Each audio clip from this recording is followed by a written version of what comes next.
به نام خدا.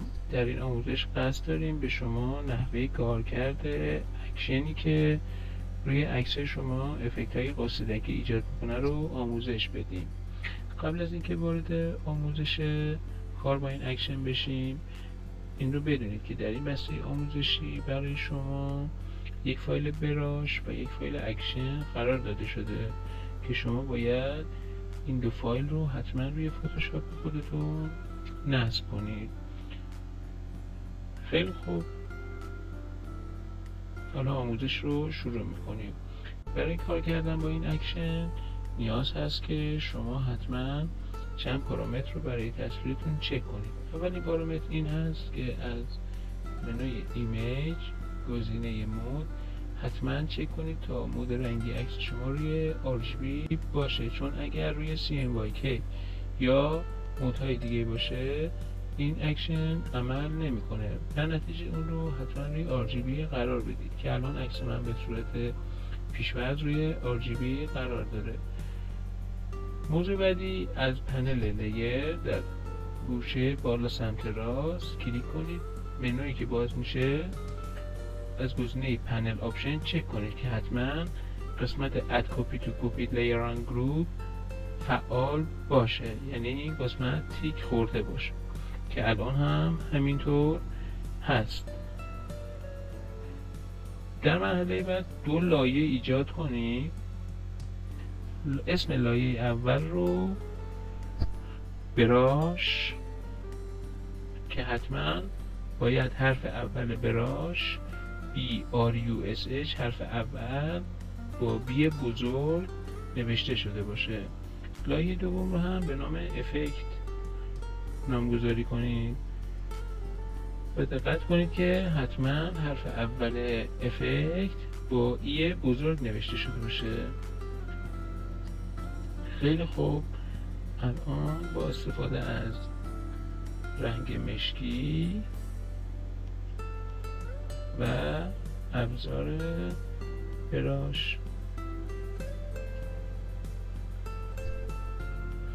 لایه براش رو انتخاب کنید. یه مقدار سایز براش رو کوچیک‌تر میکنم و روی سوژه مورد نظر رو شروع کنید به رنگ آمیزی.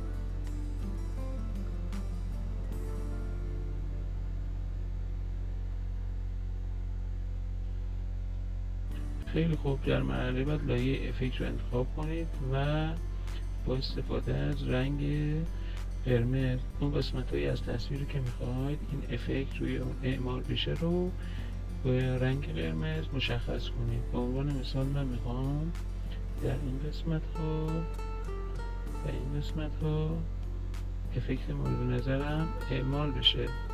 بسیار خوب، در حالی که لایه افکت رو انتخاب کردید و این لایه فعال هست، از پنل اکشن ها، پنل اکشن اگر در فتوشاپ شما مشخص نبود، از منوی ویندو گزینه اکشن و همچنین با استفاده از دکمه های آلت و F9 نمایش داده میشه. در این قسمت همونطور که قبلا هم گفته شد به شما اگر که اکشن مورد نظر که در این آموزش هست و در این بسته آموزشی هست رو نصب کرده باشین، میبینید که یک سری از اکشن ها به نام دندلیون به این اضافه شده. خب من در حالی که لایه افکت رو فعال کردم از بین گزینه های موجود یکی از گزینه های مورد نظرم رو انتخاب میکنم. همونطور که میبینید افکت میتونه در جهات های مختلف روی تصویر شما اعمال بشه. به عنوان مثال اگر شما اولین گزینه رو انتخاب کنید، افکت مورد نظر از سمت چپ و همینطور گزینه بعدی از سمت راست گزینه بعدی از جهت پایین و گزینه بعدی از سمت بالا اعمال میشه. در این تصویر من مد نظر دارم تا این افکت رو از سمت راست اعمال کنم، به خاطر همین این رو انتخاب و روی پلی کلیک میکنم. فراموش نکنید باید در این مرحله حتما روی لایه افکت باشیم. خب انتخاب و پلی و منتظر میمونیم تا نتیجه نهایی مشخص بشه.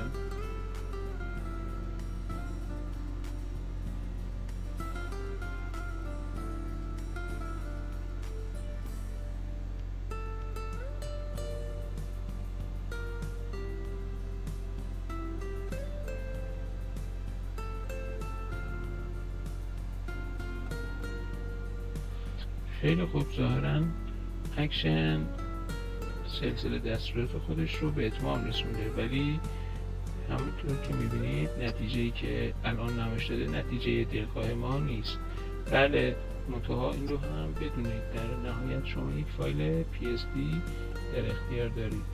کافیه که از قسمت پوشه یا گروه دندلیون رو باز کنید و شروع کنید به ادیت عکس مورد نظر. قانون مثال من اگر لایه BG یا بک‌گراند رو از حالت نمایش خارج کنم، میبینید که بک‌گراند اصلی نمایش داده میشه. همینطور اگر پوشه لفت افکت رو باز کنم، میبینید که میتونم لایه ها رو فعال یا غیر فعال کنم و یا حتی از بعضی از لایه ها با کلیک راست و انتخاب گزینه داپلیکیت و اوکی داپلیکیت بگیرم و با تغییر جهت مقدارش رو بیشتر کنم. همچنین اگر بخوایم مقداری از این افکت ها رو کمتر کنیم با استفاده از ابزار پاکن، به راحتی میتونیم این کار رو انجام بدید. همینطور میتونید لایه های دیگر رو هم به همین ترتیب ویرایش کنید.